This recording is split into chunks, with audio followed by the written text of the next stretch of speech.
Segmen Opinion. Mitra bisnis ramai di media mengenai kerumunan para supporter Persija di sekitaran Bundaran HI merayakan kemenangan Persija menjuarai Piala Menpora. Sepertinya kita semua belum belajar dari India yang kasus COVID-nya bisa sampai 300 ribuan per hari karena di sana sempat terjadi perayaan masal keagamaan budaya dan juga game kriket. Apa komentar Anda soal kerumunan ini? 6339160. Dengan kejadian ini kita bisa melihat ya, walaupun belum ketahuan apa akibatnya, tapi ya kita lihat ya, COVID sudah berlangsung setahun lebih dan hanya negara atau bangsa yang dengan rakyatnya yang punya disiplin tinggi ya, dan negara dengan pemerintahnya yang punya kekuatan untuk mengarahkan itu yang kuat, itu baru bisa lolos. Kita lihat ini bukan negara dengan demokrasi tinggi ya, bukan dengan teknologi tinggi. Teknologi tinggi Amerika juga hancur lah. Jadi intinya itu kita mesti belajar lah itu, karena ini COVID hanya bisa dengan cara itu ya, isolasi, memisahkan jalur penyebarannya. Nah, kita janganlah terlarut begitu. Saya lihat pemerintah juga repot ya, mau jaga ekonomi, mau jaga ini, serba repot. Belum nanti dicampurin dengan budaya ya, sosial, keagamaan, banyak unsur di sini. Tapi yang hal-hal kayak sepak bola, olahraga, sepertinya kerumunannya nggak usah deh. Kalau bisa menyebabkan kerumunan, jangan deh. Maksudnya terlalu tinggi, nanti kita repot, ekonomi hancur. Terima kasih. Memang kerumunan ini harus diperhatikan ya, karena dalam minggu kemarin ini ada sahabat dekat saya ikut acara keluarga. Ada 7 orang dari mereka itu terkena COVID-19 dan 2 diantaranya meninggal loh Bu. Jadi saya pikir jangan main-main memang dengan kerumunan ini. Jadi kita harus menyadarkan teman-teman kita atau saudara-saudara kita, kalau bisa memang kerumunan ini harus dihindari dulu lah. Dan kita menjaga jarak benar-benar, meskipun itu saudara ataupun teman dekat. Kita tidak tahu penularan COVID ini yang begitu dahsyat. Itulah mungkin pengalaman yang bisa saya sampaikan supaya kita semua waspada dengan COVID-19 ini. Terima kasih. Harusnya lebih berperan bukan cuma orang tua, tetapi juga tokoh masyarakat pada tingkat RT, pada tingkat RW, terutama, dan yang tidak kalah penting adalah pemuka agama dari setiap agama. Ini harus khusus mengingatkan. Kenapa pemuka agama sangat penting? Karena bangsa Indonesia ini bangsa yang beragama. Jadi kita ikutin aja harusnya. Kalau mereka hanya mau dengar pemuka agama, seluruh pemuka agama yang teriak-teriak mengingatkan. Anak-anak muda ini memang anak-anak yang gak berpikir panjang, cuma mau hura-hura, kelihatan gagah. Apalagi saya kenal sama seseorang yang bilang sama saya, beberapa hari lalu saya sampai kaget setengah mati. Dia bilang kalau orang mati karena pandemi, karena wabah, masuk surga katanya. Ini goblok setengah mati ada orang seperti itu. Terima kasih. Pikir gini ya, klub Persijanya itu harus dikasih sanksi gitu loh. Jadi dan lebih bagus lagi sebelum perayaan itu terjadi, pemerintah atau yang berkepentingan sudah harus kasih peringatan bahwa jika ada perayaan, klubnya akan dikasih sanksi, ya kan? Jadi pada saat dia melanggar itu benar-benar dijalankan sanksi itu Bu gitu. Jadi ada efek jeraknya gitu kan. Kalau sekarang dikasih sanksi saya rasa udah terlambat karena sebelumnya nggak dikasih peringatan gitu loh. Jadi memang preventifnya kita ini kurang sekali gitu, nggak bisa berpikir oh nanti kalau ada kemenangan pasti ada perayaan. Nggak ada pencegahan ke situ gitu. Jadi agak teledor juga sih pemerintah kita atau yang berkepentingan atau pihak kepolisian. Harusnya sebelum itu mereka kasih warning. Ini kan ada turnamen, pasti ada kemenangan, ada perayaan. Perayaan itu dilakukan dan melanggar, klubnya itu akan dikasih sanksi. Nah, saya rasa kalau kayak Jackmania yang sayang sama klubnya itu, daripada nanti dia di ban nggak boleh bertanding satu musim atau apa kayak gitu, ya mereka akan menahan diri, saya pikir gitu. Kalau kayak sekarang kan ya semua serba terlambat gitu, kita selalu terlambat gitu loh. Jadi ya India itu bisa terjadi di Indonesia gitu. Ya, saya kira itu salah satu bukti bahwa masyarakat kita itu masih banyak yang tidak peduli, bahkan mungkin kurang begitu yakin bahwa corona itu berbahaya, barangkali ya. Nah ini menurut saya memang pemerintah harus terus gencar agar memberikan penerangan kepada masyarakat ya. Terus yang kemarin itu yang memang harus ada yang siapalah yang bertanggung jawab dengan kerumunan itu, mungkin ketua supporternya atau siapa itu harus diberi sanksi lah. Jadi mari kita bersama-sama, siapapun, kelompok manapun, organisasi manapun, kembali menekankan bahwa corona ini bukan main-main ya. Saya terus terang aja, teman saya saja udah banyak yang lewat gitu. Bahwa corona juga tidak bisa dipermainkan atau bermain-main. Ini masalahnya nih gejolak muda yang selalu mengagung-agungkan dalam euforia tim kesebelasannya menjadi juara. Jackmania ini sebenarnya mereka kan harus tahu, kalau nggak salah pimpinannya sendiri, panitia pelaksana tidak mengharuskan untuk berkerumun, himbauannya seperti itu. Tapi karena terlalu bergembira sehingga melupakan gejala-gejala wabah yang terjadi di tengah-tengah masyarakat, tanpa membandingkan wilayah negara India atau sengaja lupa, kita nggak tahu. Cuman yang pasti memang betul himbauan terus harus dilakukan, edukasi harus dilakukan. Kalau tidak, malah nanti gejolak ini akan bertambah seperti India yang tadi dijelaskan, dan tidak akan selesai-selesai kalau tidak ada penertiban dalam protokol kesehatan, baik 3M, 5M atau 3T yang diterapkan oleh pemerintah: tracing, treatment, dan testing, pengujian, perawatan, dan pelacakan. Saya kira demikian. Ini yang bertanggung jawab siapa tuh berkumpul itu adanya acara bola itu ya. Di tempat saya juga begitu. Saya berharap Satpol PP akan datang. Lingkungan saya sendiri di Kelurahan Makassar itu ada juga begitu. Sampai euforia bakar-bakar kembang api juga. Saya berharap pada malam itu Satpol PP-nya pada bergerak semua. Lempem juga semua. Sekarang yang kita pertanyakan, Menpora mengadakan itu maksudnya apa, tujuannya apa, kondisi lagi COVID kayak gini, kenapa diadakan? Kita tahu kan, kita anak-anak muda kita ini bola sangat-sangat antusias benar. Tapi mereka kalau tidak ada yang memicu, nggak akan terjadinya pengumpulan kayak gini. Sekarang kita pertanyakan lagi, bagaimana pertanggungjawaban Menpora dengan mengadakan piala dia itu? Momennya apa? Untuk apa? Tujuannya apa? Kondisinya lagi kayak begini.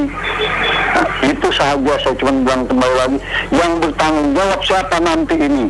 Kejadian-kejadian pengumpulan massa yang lagi COVID kayak gini, yang ada suruh dipertanggungjawabkan, disidangkan. Nah kalau ini bagaimana? Bingung kita ini, pemerintah ini punya aturan, punya ini, tapi mereka senang-senang, euforia juga. Saya akan buka dengan bangganya sekali. Dia digaji oleh rakyat, perhatikan kesehatan rakyatnya.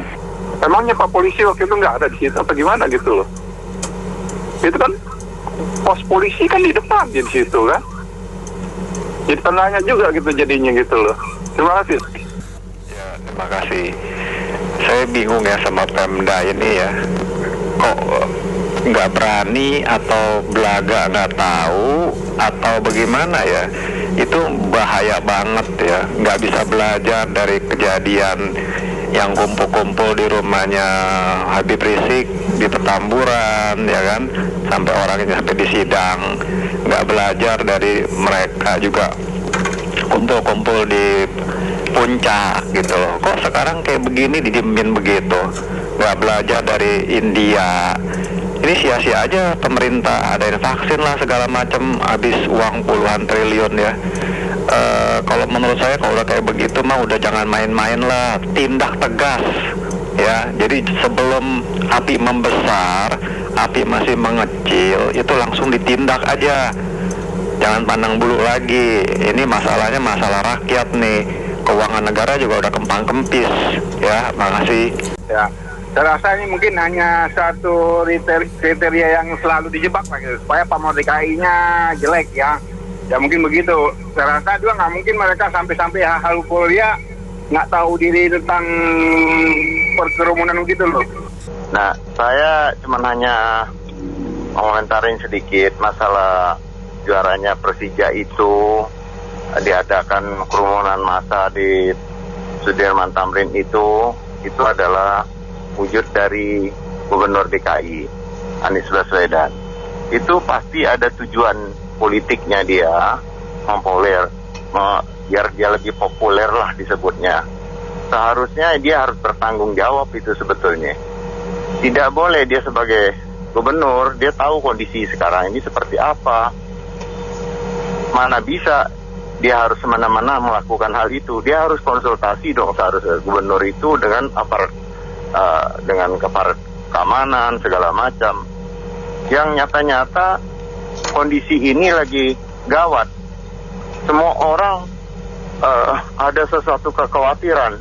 Kalau dia mengambilkan kesempatan itu, pasti dia ada tujuan tertentu. Itu sangat tidak baik menurut saya.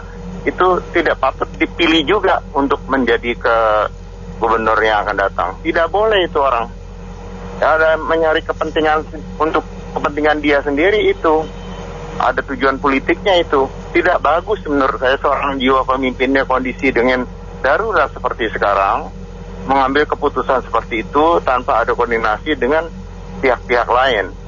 Dalam situasi yang sudah berjalan ini dan kenyataannya sudah terjadi, sehingga kita seolah-olah tinggal menunggu aja kabar korbannya, berapa banyak korbannya akan berjatuhan, dan itu pun dirasakan nantinya oleh masyarakatnya sendiri. Dan masyarakatnya itu sendiri yang harusnya sudah di warning, sadar dengan kejadian ini akan terjadi seperti itu. Nah, tetapi ternyata itu tetap rakyat seolah-olah dibodohin terus. Artinya kemudian, ini gue undang lu, ada suatu pesta. Nah, kenapa izinnya ini bisa keluar dari pestanya itu? Yang harusnya kan tidak diperbolehkan. Nah, kenyataannya sudah terjadi.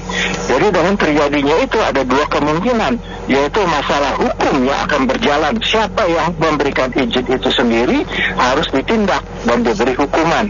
Dan yang kedua, rakyat sudah tahu bahwa ini korban akan banyak. Nah, setiap ada pesta event-event itu harusnya sudah ada suatu warning awal dan keputusan yang tidak diperbolehkannya dulu suatu event, dan adanya kejadian-kejadian atau korban-korban yang sudah berkejatuhan ini. Nah, itu aja yang saya kira, dua hal itu yang harus diperhatikan pada saat ini. Oke, terima kasih. Memang di Indonesia itu ada beberapa pihak yang menciptakan isu bahwa COVID itu bohong. Jadi itu bahayanya di sana. Jadi banyak kalangan-kalangan tertentu, khususnya yang menengah ke bawah, itu melihat bahwa isu COVID itu hanya sesuatu bisnis dari pemerintah. Itu salah. Jadi itulah yang membuat mereka itu yang berkumpul tanpa ada kesadaran bahwa COVID itu berbahaya. Jadi itulah perlu yang disampaikan kepada semua warga Indonesia bahwa COVID itu benar adanya dan itu sangat berbahaya. Terima kasih.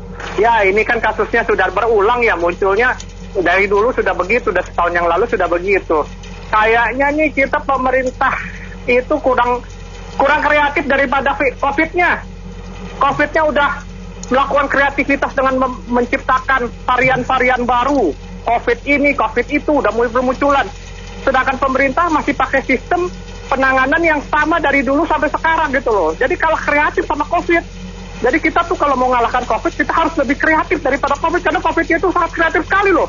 Hampir baru setahun udah muncul COVID baru. Udah masuk kan, wah gila itu luar biasa kreatif banget tuh COVID-nya. Makanya untuk menangani COVID tuh kita harus lebih kreatif daripada COVID-nya itu sendiri gitu loh. Nah, masalah kriminalan itu, mesti ada jalan dicarikan jalan kreatif bagaimana caranya supaya bisa diatasi dengan cara baru gitu loh. Jangan pakai cara-cara lama, ketinggalan. COVID-nya udah lebih kreatif dari kita. Terima kasih. Terlalu naif ya kalau kita mengharapkan setiap lapisan masyarakat kita itu bisa mengerti situasi COVID yang sebenarnya sangat lancar. Karena kita kalau mengatakan mereka tidak mengerti, juga banyak kelompok masyarakat yang sudah mengerti, terutama yang pendidikannya lebih tinggi. Tetapi masih ada aja yang seperti gini, yang karena euforia dan lain-lain, sehingga mereka cenderung berkelompok dalam jumlah besar, melupakan peraturan atau prokes COVID ini. Buktinya di India juga sama, kita tidak mengatakan dimanapun lah, di kota manapun juga terjadi hal itu. Nah, di sini apa solusinya? Pemerintah setempat yang mempunyai peran vital, karena aturan kan sudah ada. Kalau kita mengharapkan masyarakat yang mengerti, semuanya mengerti, ya udah tenang-tenang, damai-damai aja. Oleh karena itu tidak mungkin pemerintahnya yang harus tegak aturannya. Saya tidak mengatakan pemerintahan DKI atau Gubernur Pak Anies mengambil kesempatan untuk tujuan politik. Tetapi saya mau mengatakan bahwa pemerintahan sekarang itu sama sekali tidak kuat dalam hal menegakkan aturan. Sama sekali, karena terbukti berkali-kali. Jadi jangan dikatakan kita menyalahkan Pemprov.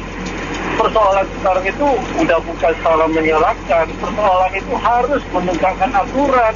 Karena kita udah melihat India yang sedemikian rupa. Jadi pemerintah harus kerjasama dengan kepolisian daerah, TNI daerah untuk menegakkan aturan itu. Untuk kelompok masyarakat yang entah karena euforia, entah karena apapun alasannya. Pengelompokan ini berbahaya, Bu, karena mengancam masyarakat lainnya. Kira-kira begitu, Bu. Terima kasih, selamat sore. Baik, terima kasih banyak Anda mitra bisnis yang sudah beropini dalam Businessman Opinion. Saya Nina Amelia.